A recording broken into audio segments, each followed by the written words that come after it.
우리가 살아가는 데 있어 목적이 있죠. 목적 없이 사시는 분들이 더 많죠. 예. 밥을 왜 먹습니까? 살기 위해서 먹잖아요. 그게 목적이죠. 밥을 먹는 목적은 살기 위해서 먹는 거예요. 생각 없이 먹었겠지만 본능 속에는 뭐 하기 위한? 살기 위한 목적이 심겨져서 자연스럽게 밥을 먹는 거죠. 어떤 사람들 중에는 먹기 위해서 사는 사람도 있기는 하죠. 예, 그러나 생존의 본능이 있기 때문에 사실은 그것은 재밌으라고 하는 소린 거고 살기 위해서 먹습니다. 또 우리가 직장을 다니잖아요. 그러면 직장은 왜 다닙니까? 예, 단순하게 그것도 살아야 되니까 생존의 본능으로 나오는 거죠. 예, 돈을 벌기 위해서 또 직장을 다닙니다. 이제 그 생존의 본능에서 벗어나서 뭐 어차피 사는 거는 사는 거니까 조금 더 고차원적인 거를 추구하는 사람들도 있죠. 우리 학교 다닐 때, 우리 청년들 학교 다닐 때 도덕 시간에 뭐 자아실현이니 이런 말 있잖아요. 예, 그런 거를 위해서 뭐 하는 사람들도 있긴 있죠. 근데 이제 원래는 좀 그런 고차원적인 의미를 담아서 사실은 우리가 직장도 다니고 이렇게 해야 개인도 발전을 하고 나라도 발전을 하는데, 예, 우리 소시민들은 이 또한 뭐 하기 위해서요? 예, 살기 위해서 그저 생존의 본능을 위해서 이제 살아가고 있는데, 어쨌든 간에 이 또한 목적이 담긴 모습이다라는 거예요. 뭐 또 뭐 있습니까? 결혼을 하잖아요. 결혼은 왜 합니까? 결혼에는 목적을 갖고 했습니까? 갑자기 생각하니까 혹시 때 돼서 했잖아요. 결혼에 혹시 어떤 목적을 가지고 내가 결혼을 해야 되겠다 생각해 보신 분 있으신가요? 없죠? 없는 것 같아요. 저도 그런 것 같아요. 때 되니까 그냥 해야 되니, 이거는 삶의 이치? 그죠? 순리니까, 예, 그냥 했고, 뭐 자식 놓는 거는요?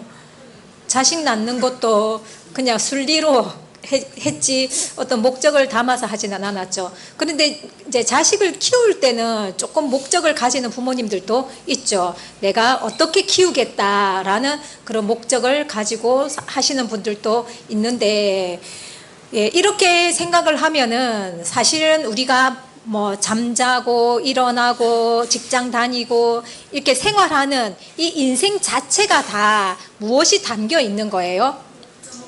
목적이 담겨 있다는 거예요. 목적이 담겨 있는데 그 목적이 단지 그냥 생존의 본능을 위해서만, 그 목적을 위해서만 살아가느냐, 아니면 어떤 인간만이 가지는 고고한 정신적인 가치를 추구하기 위한 목적으로 살아가느냐의 이제 차이는 있겠지만은 목적은 다 가지고 있다는 거예요. 그렇다면은 이 신앙도 마찬가지겠죠. 오늘 이 자리에 여러분들이 나오셨잖아요. 적게는 일주일에 한 번, 많게는 일주일에 3번. 예, 이렇게 여러분들이 이 자리에 나오는데, 그러면은 나는 여기에 왜 오는 것일까요? 목적이 무엇입니까? 시간 때우기 위해서 오니까 맛있는 밥을 주니까. 아니겠죠. 예. 근데 목적은 이제 각자의 목적은 조금씩은 다를 수 있기는 해요. 있기는 한데 어쨌든 각자의 나름의 마음속에 그런 목적을 한번 생각을 해 보십시오. 내가 교회를 나오는 이유, 가까운 교회를 놔두고 해운대에서 여기까지 오고, 양산에서 여기까지 오고, 김해에서 여기까지 오는 그 목적, 이왕 목적이 분명해야지 내 신앙도 분명하게 뚜렷하게 할 수가 있겠죠.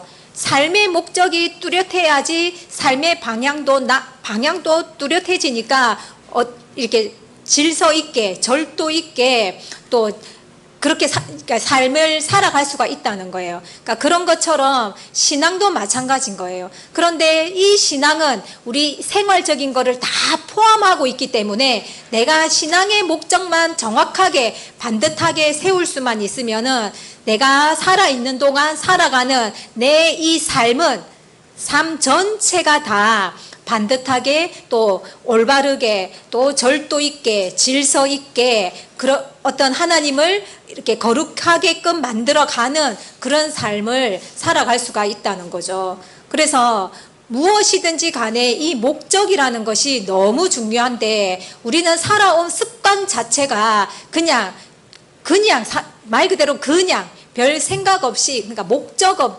없이 그렇게 살아가는 것 자체가 그냥 습관이 되어져 있다 보니까 뭘 하기는 하는데 아무런 뜻 없이 의미 없이 이렇게 헛되게 하는 경우가 너무나 많다는 거예요. 근데 성경에서도 하나님께서는 우리에게 목적을 정확하게 부여를 하고 계신다는 거예요. 너희들이 왜 신앙생활을 해야 되는지, 왜 같이 집 가까운 교회 말고 이 멀리 있는 새생명 교회를 와야 하는지 이런 목적성을 하나님께서는 성경 속에다가 다 담아 놓으셨다는 거예요. 그러면은 이왕이면은 내 나름의 목적도 중요하겠지만은 하나님이 주신 목적을 가지고 내가 나의 목적으로 삼으면 그게 제일 좋겠죠. 그렇죠? 예, 그러니까 지금까지야 뭐 어떻게 살아왔든 그냥 살아왔겠지만은 이제 이 새생명 교회를 통해서는 남은 여생, 남은 시간이라도 좀 지금까지와는 다르게 살아가고자 하는 그런 마음을 가지고 한번 살아가 줘 보세요. 그러면은 여러분들의 인생이 어떻게 달라지는지 분명히 체험을 할 수 있을 거라 믿습니다. 자, 오늘 이 읽은 이 본문의 말씀 속에는 우리가 예수님을 믿는 목적, 신앙의 목적이 정확하게 기록이 되어져 있습니다. 자, 이렇게 교회를 다니신 분들이라면은 이 열처녀의 비유를 다들 알고 계시죠. 예. 여기에서 제일 또 어떻게 보면 핵심 포인트가 등과 기름이잖아요. 그래서 등과 기름을 준비해야 된다 하는 이제 이런 이야기들로 우리는 잘 알고 있지만은 이 속에서 우리가 목적을 생각해 보지는 아마 않으셨을 거예요. 예. 그래서 오늘은 이 말씀 속에 담긴 그러니까 예수님을 믿는 목적을 말씀을 드리도록 하겠습니다. 그러니까 이 목적이 함께 여러분들 마음속에도 같은 목적이 되어져서 이 말씀의 목적을 향하여서 살아가게 되고 그래서 신앙적으로도 성공을 하고 인생으로서도 성공을 할 수 있는 그런 인생들이 되어지기를 축원드립니다. 자, 다시 한번 본문의 말씀을 보시면 그때의 천국은 이러죠. 근데 거기서 그때의라는 시점이 나와요. 그때의 천국은 열처녀와 같아 이렇게 말씀하시는 거예요. 우리는 천국 이러면은 믿기만 하면 천국 갈 수 있고 또 내가 믿다가 죽으면은 언제든지 천국 갈 거다라고 생각을 하잖아요. 그런데 여기에는 이 때라는 시점을 기록을 해 놓은 거예요. 그때의 천국은 무엇과 같다? 열처녀와 같다. 천국이 열처녀다라고 이야기를 하는 거예요. 그럼 그때의 천국은 이라고 표현이 되어져 있으니까 이 그때라는 거는 언제를 두고 말하는 걸까요? 그러면은 이 그때가 되기 전의 천국은 그러면 어떤 모습이라는 걸까요? 왜 이렇게 때를 예수님께서는 표현을 하고 계시는 걸까요? 생소하시죠? 이렇게 질문 들어가니까 생소하시죠? 이런 것이 성경을 논리적으로 본다라는 거예요. 성경을 논리적으로 봐야지 성경을 깊이 있게 볼 수가 있게 되고 성경을 깊이 있게 봐야지 하나님의 정확한 의도를 우리가 가질 수가 있게 되어진다는 거예요. 그래서 그냥 대충 읽다 보니까 좋은 내 마음에 드는 이렇게 단어가 있더라 이래가지고 그 단어만 쏙 뽑고 이렇게 하지 마시고 처음부터 끝까지 그 어떤 논리에 맞게끔 성경을 보는 습관도 조금 길러주시면 좋겠죠. 그렇다고 뭐 복잡하게 뭐 국어 문법 풀듯이 영어 문법 풀듯이 이렇게 푸는 거는 아닌 거니까 왜 이런 시점을 정해 주셨을까 이런 것 정도는 우리가 가볍게 또 생각은 해볼 수 있는 부분이니까. 그러면 예수님이 말씀하시는 천국은 그때의 천국이라고 했기 때문에 요 천국은 열처녀와 같아라고 말씀하시는 이 천국은 그때가 되어야지만이 나타나는 천국의 모습인 거예요. 우리가 생각하는 천국은 항상 준비되어져 있어서 그 천국에 항상 우리가 가면 된다라고 생각을 하는데 이 시점 하나에 따라서 이 그때 전과 이 그때라는 후에 천국의 모습이 뭔가가 차이가 있나라는 어떤 생각을 우리들에게 심어주는 거예요. 자, 이 천국은 무엇과 같다고요? 열처녀와 같다. 어떤 열처녀래요? 어떤 열처녀래요?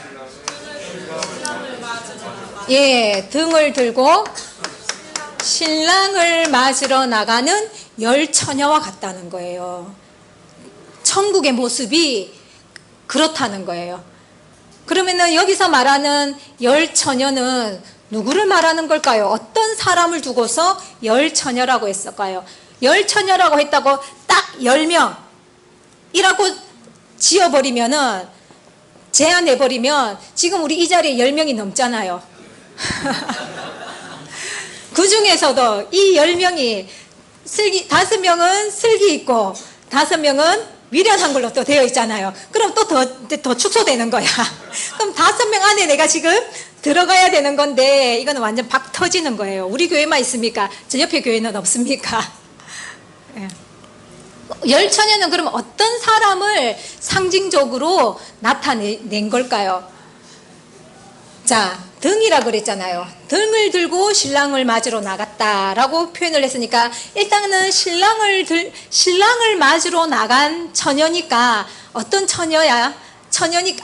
신랑을 맞으러 나갔으니까 결혼하려고 준비하고 있는 처녀인 거죠. 그러니까 신부에 해당이 되겠죠. 신부라고 표현을 할 수 있겠죠. 그런데 이 신부가 무엇을 들고 가냐니까 등을 들고 간다는 거예요. 그러니까 등 이러면 우리가 호롱불 이렇게 생각을 하겠죠. 이제 이 등이라는 것도 우리가 지금까지 이제 구속사적인 의미를 배웠잖아요. 그러니까 그런 구속사의 관점으로 봐야 하는데 지금은 그걸 말하고 싶은 게 아니니까 일단 등의 의미만 시편을 통해서 살펴보겠습니다.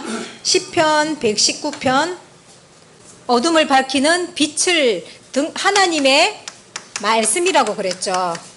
문자적인 그 호롱불을 들고 간다는 의미가 아니라 무엇을 들고 있는 열처녀라는 겁니까?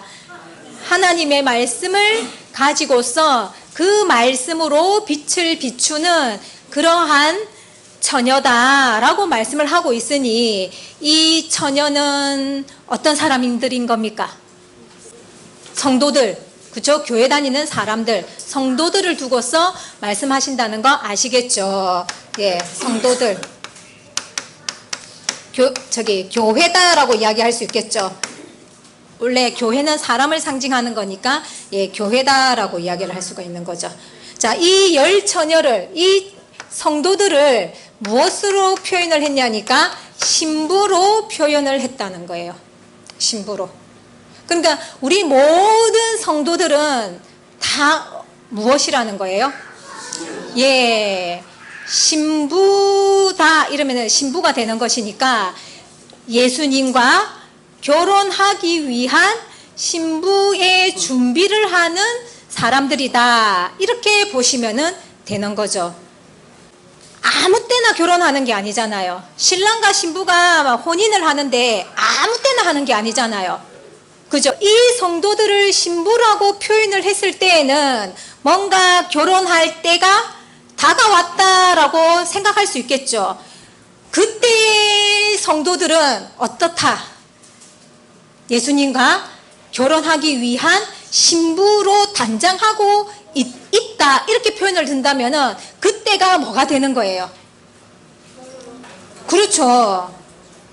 이해가 되시겠습니까? 그러면은 이 때는 어느 때다? 그렇죠. 혼인잔치 할 때다, 이 말인 거예요. 예. 그럼 뭐 도대체 그럼 혼인잔치는 또 언제 해? 이렇게 되겠죠. 그럼 또 이제 성경적으로 또 들어가 봐야 되겠죠.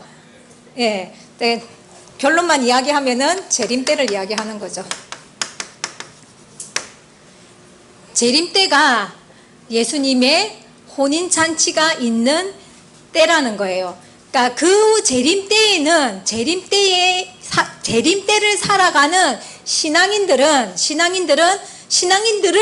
예수님께서 표현을 하기를 뭐라고 표현을 했냐니까, 예, 그냥 성도라는 의미로 한 게 아니라 신부라는 의미로 표현을 하고 있더라라는 거예요. 그 모습이 무엇이라는 겁니까? 천국이라는 거예요. 신부들이 모여 있는 곳이 무엇이다? 천국. 예수님하고 결혼하려고 신부들이 모여 있는 곳이 천국이라는 거예요. 그럼 이 천국은 어디입니까? 하늘에 있는 천국입니까? 땅에 있는 천국이고 어디입니까? 그렇죠. 신부들이 모여 있는 곳은 교회니까, 성도들이 모여 있는 곳은 교회니까 이 천국은 무엇이다? 네, 교회다라는 거예요. 그러면은 자, 우리가 예수 믿고 어디 갑시다 이럽니까? 예수 믿고 천국 갑시다 라고 이야기하잖아요.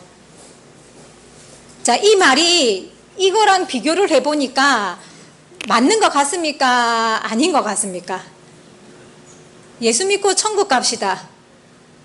그럼 예수 믿고 어디 갑시다라는 게 되는 겁니까? 그렇게 되는 거예요. 이해가 되시겠습니까? 그러니까 우리는 예수 믿고 천국 갑시다 하면은 저 하늘나라의 천국을 생각하고 이야기를 하잖아요. 그런데 이것을 가지고 기준으로 해서 우리가 예수 믿고 천국 갑시다 라고 말을 한다는 것은 예수 믿고 어디 갑시다? 예, 교회 갑시다 라는 말과 같은 뜻이 되는 거예요. 그리고 교회 가서 뭐 합시다? 교회 가서 뭐 합시다? 말씀 들읍시다. 또 맞겠지만 이 표현상으로는 신부 준비합시다. 예수님하고 결혼할 때가 다 되었으니까 우리 교회 가서 뭐 합시다? 신부 준비합시다 라고 말하는 게 전도인 거예요. 자, 예수 믿고 천국 갑시다 라는 말과 우리 예수 믿고 교회 와서 예수님과 결혼할 수 있는 준비합시다 라는 말과 여러분들은 이 말이 어떤 말이 더 이렇게 구체적으로 와닿습니까? 그러니까 이런 부분들도 곰곰이 여러분들이 생각을 해보세요. 그러면은 어떤 말이 더 이렇게 뭐라고 해야 되나, 어떤 내 신앙의 방향성을 잡아주는 표현인지를, 그러니까 여러분들이 묵상을 통해서 스스로 느껴가셔야 돼요. 그러니까 지금까지는 계속 그냥 예수 믿고 천국 갑시다 할 때에 그 천국은 항상 어디에 있는지도 모르는 그런 어떻게 보면 허망한 천국을 우리는 나도 생각을 했고 남들에게도 그 허망한 천국을 소개를 했단 말이에요. 맞죠? 수십 년을 그렇게 해왔단 말이에요. 그러니까 어느 말이 더 익숙한 거예요. 그렇죠. 예수 믿고 천국 가자는 말이 더 그냥 익숙하고 편한 거예요. 낯선 행복 이런 표현을 하거든요. 그러니까 행복한 거는 낯선 거야. 왜? 그렇게 안 살아봐가지고.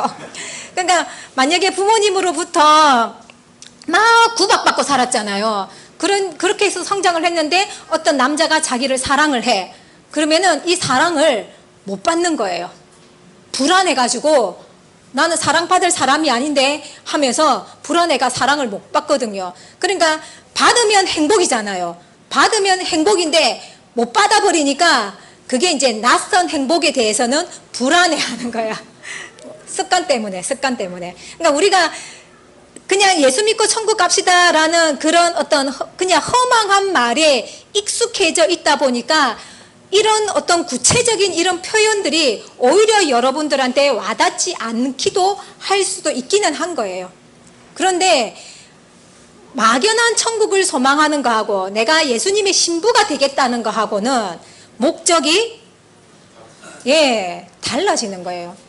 그러니까 예수님 믿는 목적은 지금까지는 예수 믿고 천국 갑시다라고 했으니까 천국 가기 위해서 예수님을 믿었잖아요. 그게 예수님 믿는 목적이었어요. 여러분들이 지금까지 가지고 온 목적은 천국 가기 위한 것인데 그 천국은 어디에도 존재하지 않는 허망한 천국을 여러분들은 목적을 가지고 살아왔다는 거예요. 그런 여러분들에게 지금 예수님께서는 다시 목적을 심어주시는 거예요.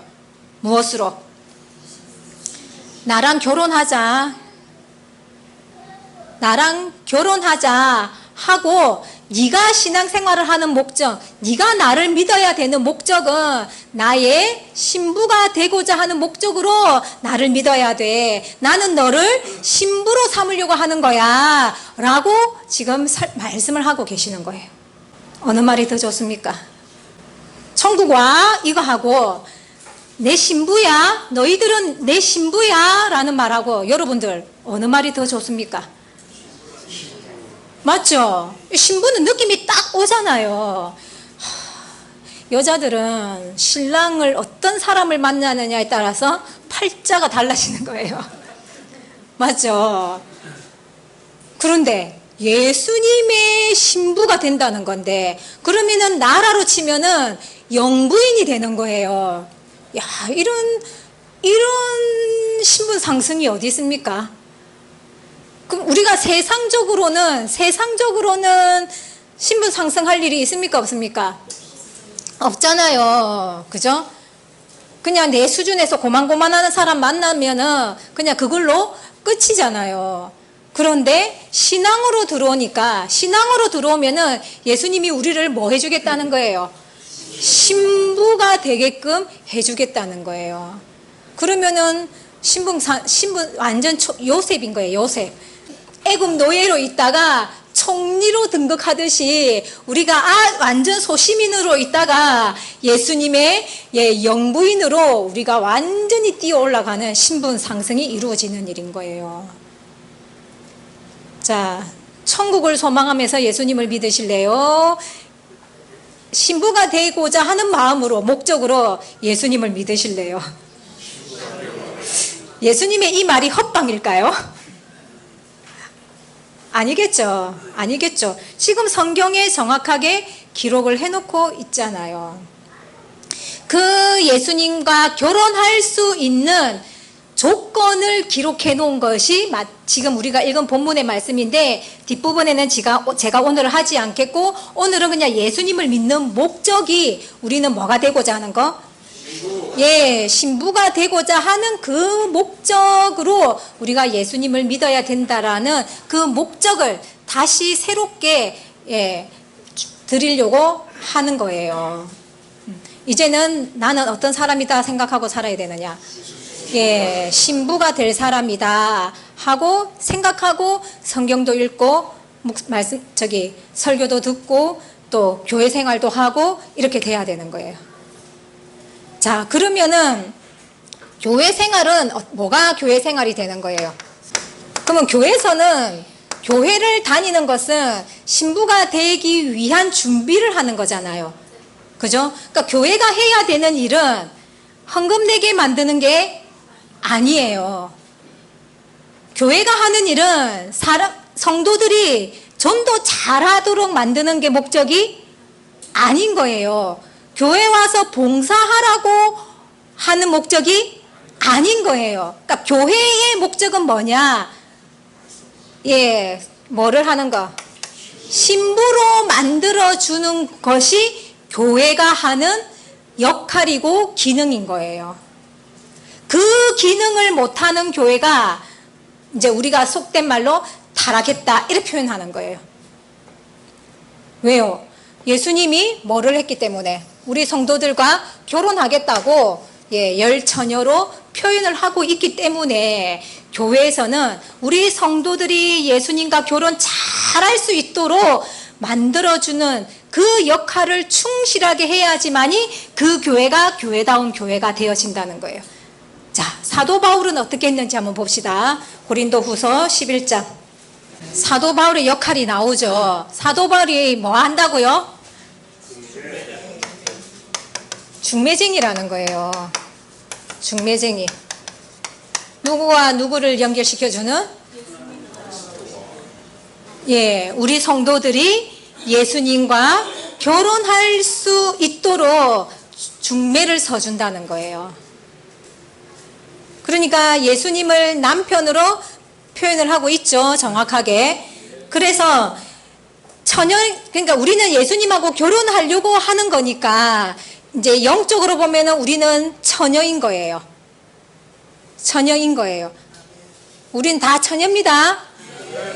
어디 결혼하고 오신 분 있으십니까? 결혼할 뻔했죠. 결혼할 뻔했는데 연락 보내주신 거예요. 자, 그러면서 우리를 어떻게 만들어준다고 합니까? 정결한 처녀로 그리스도께 드리려고 정결한 처녀로 만들어준다는 거예요. 그러니까 그것이 교회가 하는 일이다. 그러니까 사도 바울이 하는 그 일을 지금 교회가 받아서 해야 되는 거죠. 그죠? 그러면은 교회의 역할도 우리 성도들이 정결한 처녀로 예수님과 결혼할 수 있도록 만들어주는 교회가 되어야 되는 거예요. 그런 교회가 아니면은 그 교회는 교회라고 할 수 있다 없다? 할 수 없는 거예요. 이해가 되시겠죠? 그러니까 이 목적을 지금 우리들 마음속에 확고하게 세워야 되는 거예요. 자, 그러면은 이제 내가 예수님하고 결혼을 하려고 하는 거예요. 결혼을 하려고 이제 준비를 한다면은 갖춰야 될 게 있잖아요. 그죠? 그러면은 이제 예수님이라는 남편과 내가 이제 함께 살아야 되는데, 앞으로 살아야 되는데, 여러분들도 우리 사람 대 사람끼리도 만나보니까 연애할 때랑 결혼했을 때랑 가습디까 다릅디까? 절대로 안 똑같죠. 연애할 때의 그 기분은 온데간데 사라지고 없습니다. 그러면 우리도 예수님하고 결혼했을 때 그러라는 법이 있겠습니까? 없겠습니까? 그러면 안 되잖아요. 그러니까 사람끼리의 결혼은 막말로 결혼했다가 이건 아니야 하고 파토내도 뭐 인생에 좀 오점을 남기기는 하는데 요즘은 또 추세가 오점도 아니야. 그죠? 그러니까 막말로 뭐 해도 남한테 뭐 조금 싫은 소리 한번 듣고 나면 끝이야. 누가 뭐 내 인생 계속 따라다니면서 싫은 소리 할 사람도 없으니까. 그런데 예수님하고의 결혼은 한번 결혼을 하면 끝낼 수 있다 없다? 끝낼 수가 없는 거예요. 이제는 이거는 영원히 가야 되는 거예요. 막말로 예수님도 결혼을 했어요. 결혼을 했는데 마음에 안 든다고 너 집 나가 이러고 싶을까요? 예수님이 그러고 싶을까요? 우리는 그럴 수 있어. 우리는 지금 신앙생활 여러분들 하시면서 기분 좀 나쁘면 어쩝니까? 교회 때리치워버릴까? 이런 이야기 하잖아요. 그게 결국 뭐예요? 나 예수님하고 안 살래요. 연애하다가 이제 헤어지는 선고인 거예요, 그게. 그러니까 우리는 그런 말들을 쉽게 하잖아요. 솔직히 진짜 결혼 생활하면서 이혼하자는 말 쉽게 하는 사람들 있죠. 그런 것처럼 우리가 기분만 나쁘면 교회 때리치울까? 하지 말까? 뭐 이런 생각들 많이 한단 말이에요. 근데 예수님도 그럴까요? 우리는 그렇게 하는데 또 내 기준에서 보면은 내가 그러니까 분명히 예수님도 그럴 거야 이러면서 이제 예수님에 대한 불신이 쌓이는 사람도 있어요. 왜? 사람은 항상 내 기준으로 생각하거든요. 내 마음이 이러니까 네 마음도 그럴 거야 이래 생각하는 거예요. 그러니까 내가 삐딱하면은요 상대방의 마음도 어때 보여? 삐딱하게 보이는 거예요. 그래서 내 마음을 곧게 세우는 게 사실은 먼저예요. 자, 예수님께서 우리 죄를 위해서 십자가에 돌아가신 그분이 우리가 조금 마음에 안 든다고 내치겠습니까?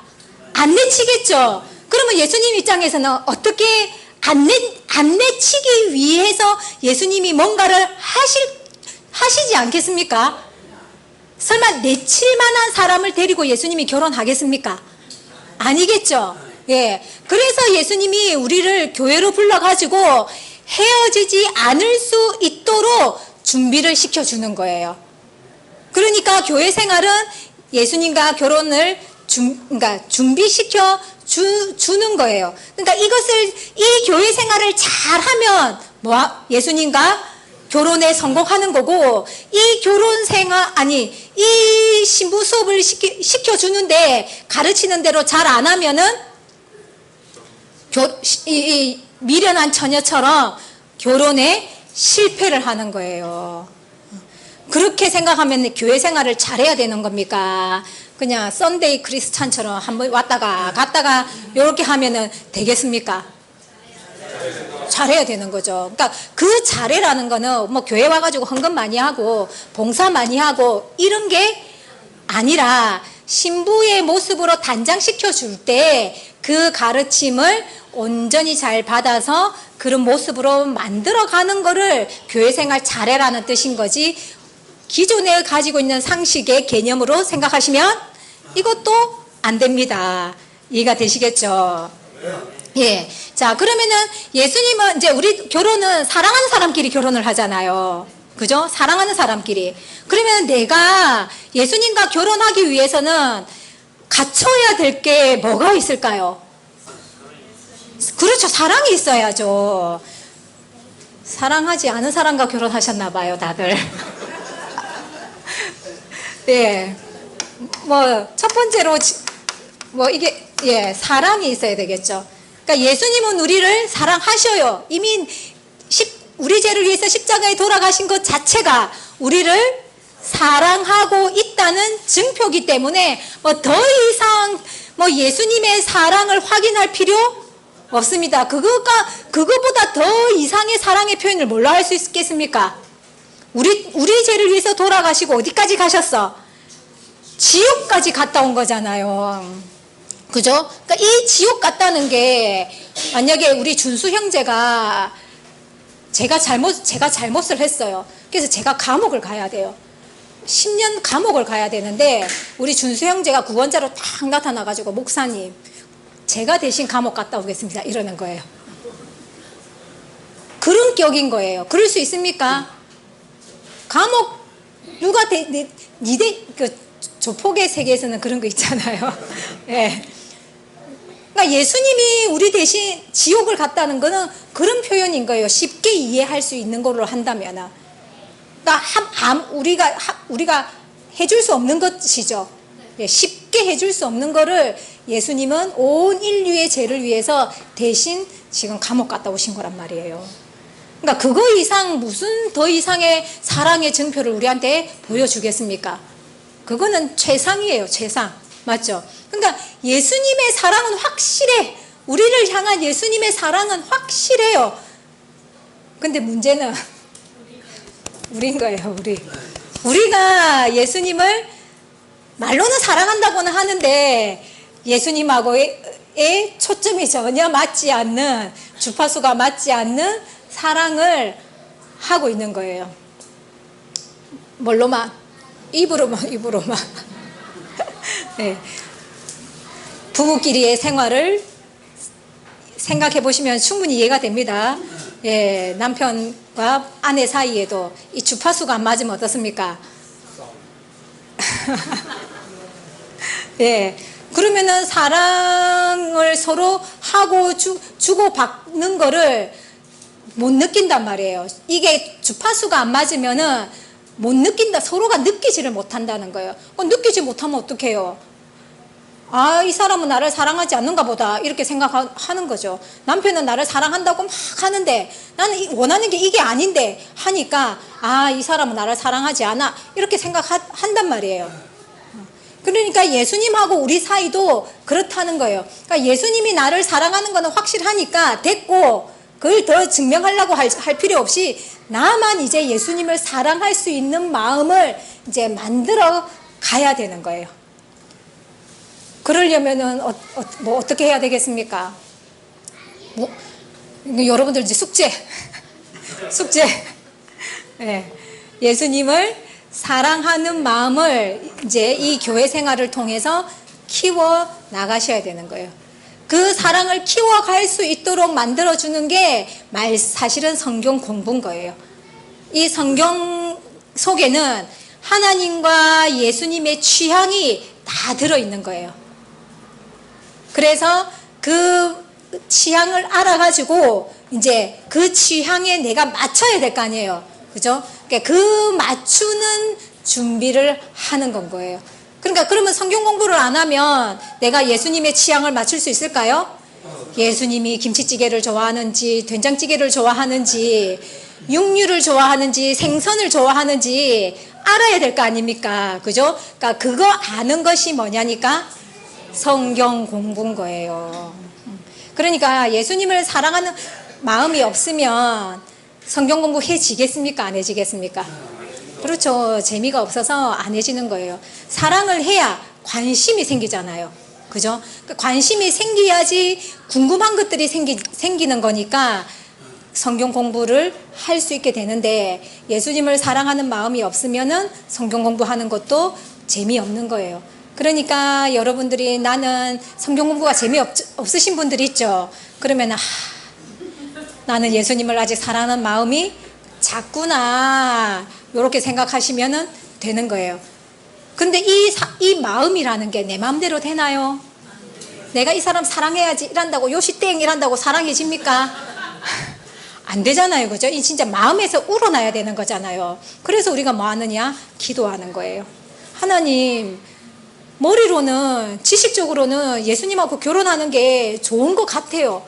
그래서 저도 하고 싶어요. 그런데 예수님을 사랑하는 마음이 아직은 안 생겨요. 제가 이렇게 사랑하지 않는데 예수님이 저랑 결혼 안 하실 거잖아요. 그러니까 저도 예수님을 사랑할 수 있는 마음을 좀 주세요 하고 기도하는 거예요. 그게 기도인 거예요. 기도 방법 가르쳐 드렸습니다. 예. 그렇게 사랑하는 마음을 가져가야 되겠죠. 그 다음에 이 사랑이 이제 유지가 잘 돼야 되겠죠. 사랑은 변하는 거야. 사랑은 변하는 겁니까? 그건 세속적인 사랑인 거고, 예, 하나님의 사랑은 변함이 없다라고 하잖아요. 변하지 않는다 하잖아요. 그죠? 그러니까 예수님의 사랑이 변함이 되지 않아야 되잖아요. 그 사랑이 변하지 않기 위해서는 절대적으로 지켜줘야 될 게 뭘까요? 자꾸 딴 남자 쳐다보고 딴 여자 쳐다보고 예, 그러면 안 되는 겁니다. 솔직히 눈길만 옆으로 탁 가도 여자들 기분 나빠하죠. 예. 그런데 눈길만 가도 기분 나쁜데 마음이 같다. 아유, 있을 수 없는 일이죠. 예. 하나님과 예수님과도 마찬가지다라는 거예요. 예수님만 절대 신뢰하고 절대 사랑을 해야 되는데 저쪽에 가니까 내 병이 나아졌어. 이러면 어쩝니까? 예수님 버려두고 절에 가는 거예요. 그런 거 절대 있을 수 없는 거죠. 그러니까 이 정절을 지키는 것도 사실은 쉬운 게 아니죠. 특히나 이 세속적인 생각을 갖고 있는 우리로서는 정절 지키기가 너무 힘들어요. 자, 예수님은 우리가 이제 남자를 이렇게 고르든지 남자들도 여자들 고를 때 특히 요즘은 더 외적인 조건을 많이 따지죠. 그죠? 차가 있는지, 아파트는 몇 평을 사놨는지, 그거를 20대에 만나는 남자도 그 기준을 쓰더라고요. 세상에 20대에 누가 차를 삽니까? 아직 직장 생활도 1, 2년밖에 안 한 사람들한테, 그죠? 그러니까 요즘 여자애들이 그렇게 정신 나갔는데 그런 조건을 따진단 말이에요. 근데 만약에 내가 갑부가 내가 갑부라는 걸 알면은 오만 여자들이 다 달라붙겠죠. 그러니까 이 갑부가 진짜 나를 사랑하는지, 내 돈을 사랑하는지를 확인하려면 어떻게 합니까? 우리 드라마에서도 보듯이 없는 척 하잖아요. 그죠? 없는 척 하잖아요. 그러니까 예수님도 그러시는 거예요. 그러니까 우리는 세속적인 이 때들이 너무 많이 있어가지고 예수님 자체를 안 보고 자꾸 현상적인 거를 보는 거예요. 예수님이 내 병을 낫게 해주시나 안 해주시나, 뭐 예수님이 나한테 돈을 주시나 안 주시나, 선물을 좀 해주시나 안 해주시나. 그래 선물 안 해주니까 선물해주는 신한테로 홀라당 가버리는 거예요. 그러니까 하나님은 천지 만물을 창조하신 분이잖아요. 그러면 다 갖고 있는 거예요. 돈도 갖고 있고 아파트도 갖고 있고 좋은 차도 가지고 있고 다 가지고 있는 거예요.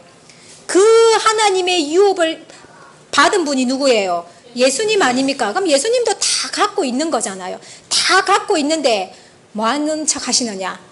없는 척 하시는 거예요. 그러니까 때로는 기도를 했는데 빨리 응답이 안 떨어져.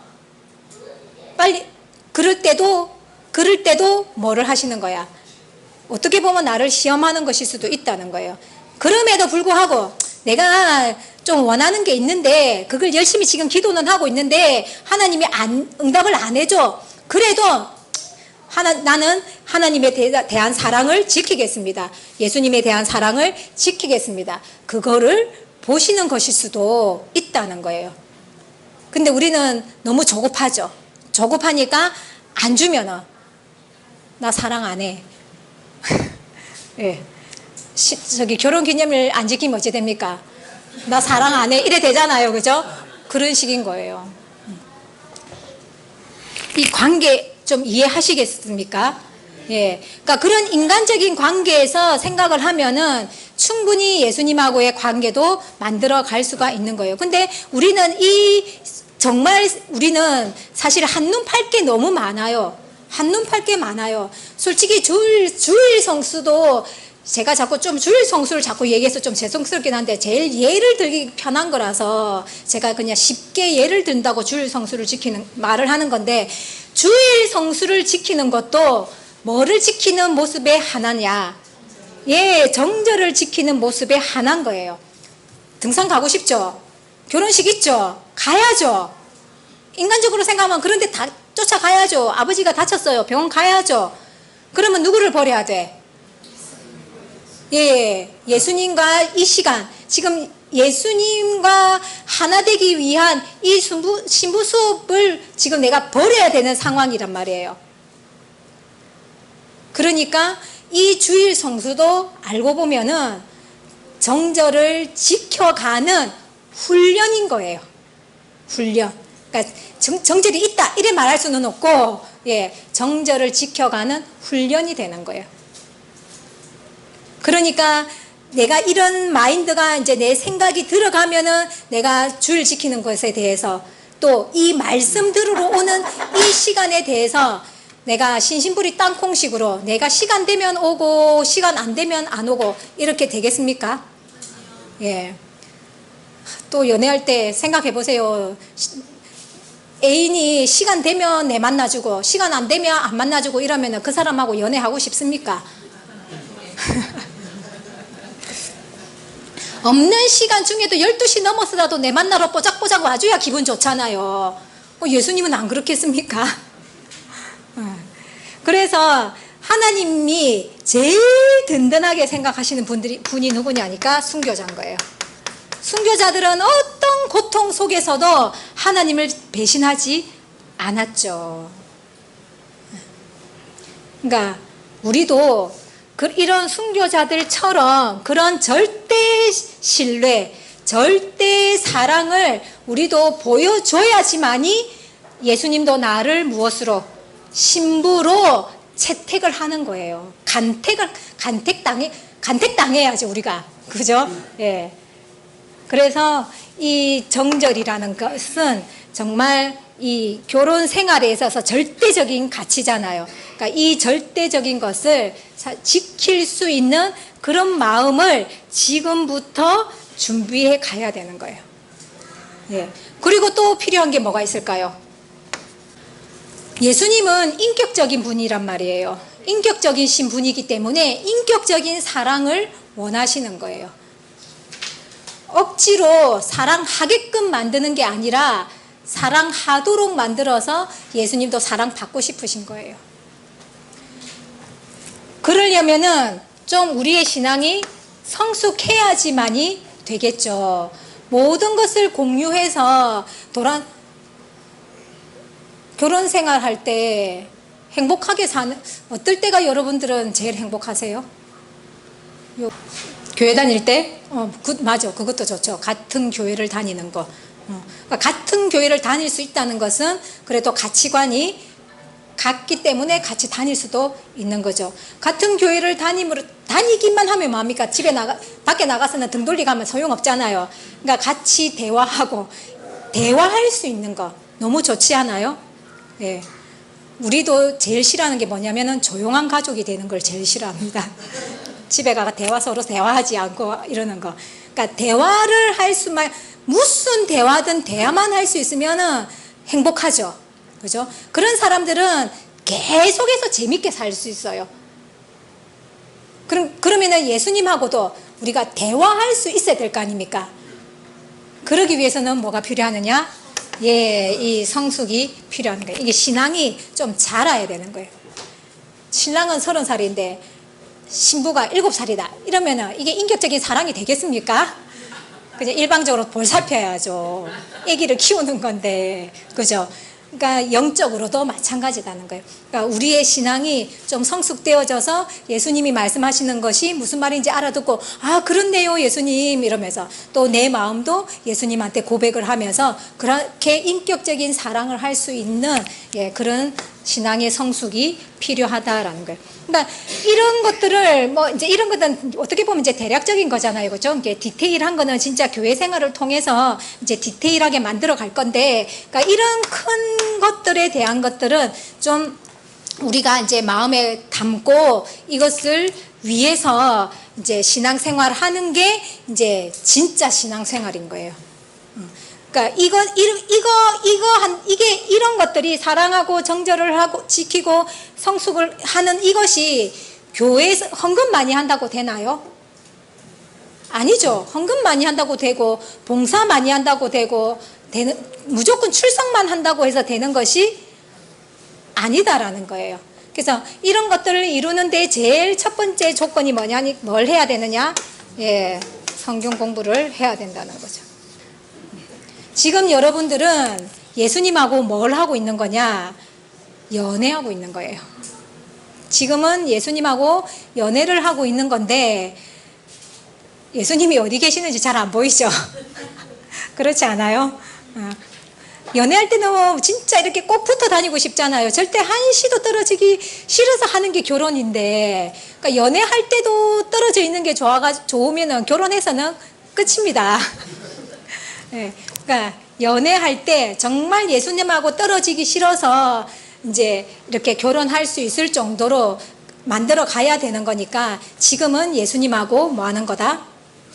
연애하는 거다라는 거예요. 그 연애를 잘 하도록 만들어주는 게 등과 기름인 거예요. 네, 오늘은 뭐 등과 기름을 하려고 하는 건 아닌 거니까 일단은 마음의 목적을 새롭게 심자라는 거예요. 자, 우리가 예수님을 믿는 목적이 무엇이라고요? 예, 예수님의 신부가 되려고 하는 것이다.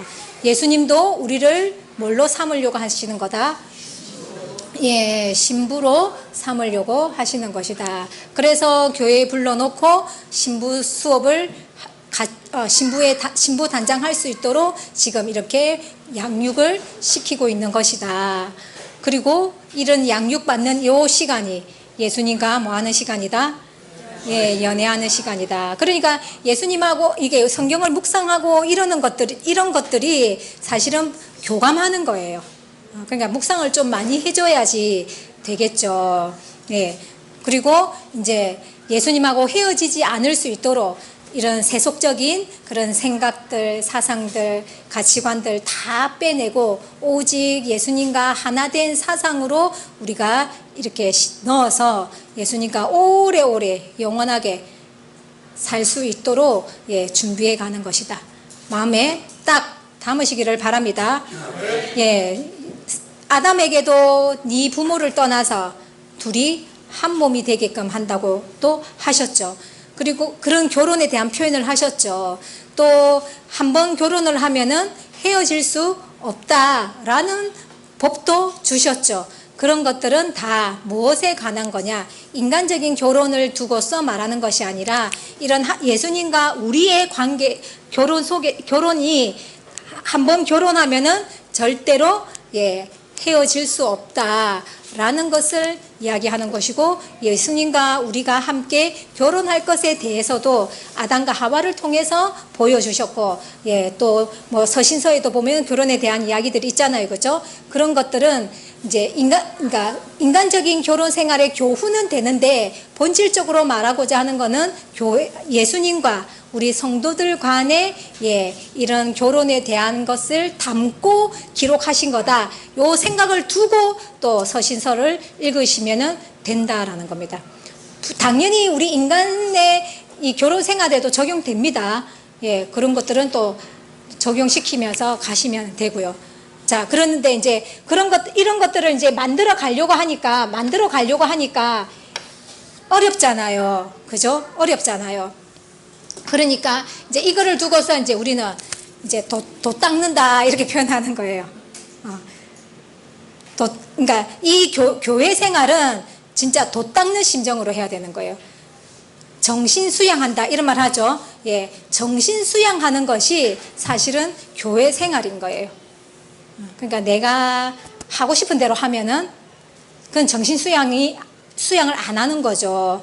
예, 그러니까 교회 생활은 정신 수양하는 것이다 하는 생각들도 좀 여러분들 마음속에 딱 새기셔서 예, 의도에 맞게끔 신앙생활을 하셔서 예, 예수님과 결혼에 성공하는 슬기로운 다섯 처녀에 들어갈 수 있게 되기를 예수님의 이름으로 축원드립니다.